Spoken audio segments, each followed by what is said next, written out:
This morning we had a roundtable with our student participants in our research methods at a research day, and we identified 3 common themes, challenges and issues in our own work.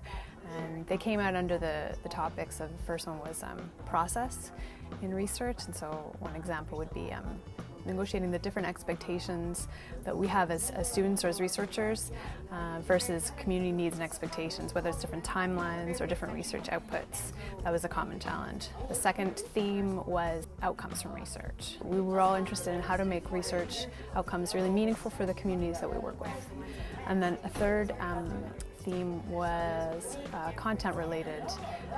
So we talked about, for example, concepts of place, concepts of indigeneity, resource management, all sorts of things that we're working on that are similar. We also were really excited about the use of media in research, and media not only film, for example, not only as a way to disseminate results, but also as a way to do research, so how people learn from the process of making film.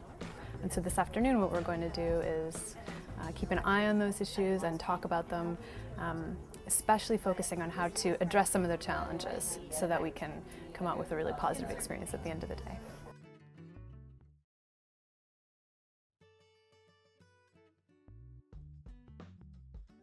Well, one of the main points that we discussed during this workshop was the role of researchers during the participatory research process.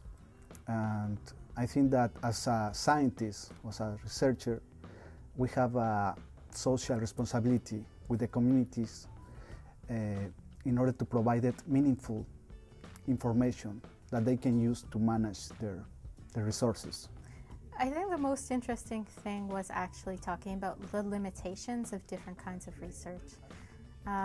Because I'm in the writing phase, just recognizing that, each form of research has limitations, and being really explicit about that strengthens your research.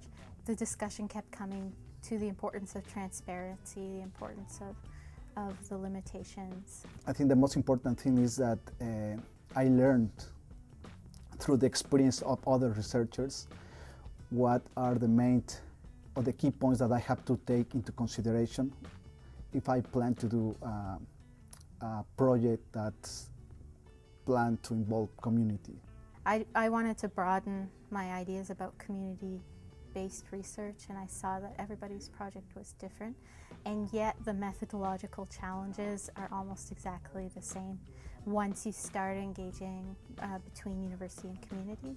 And that's a very comforting insight, because we can learn from the different techniques that everybody has. We can talk about it and just recognize those challenges in how we write about and report and share about our research.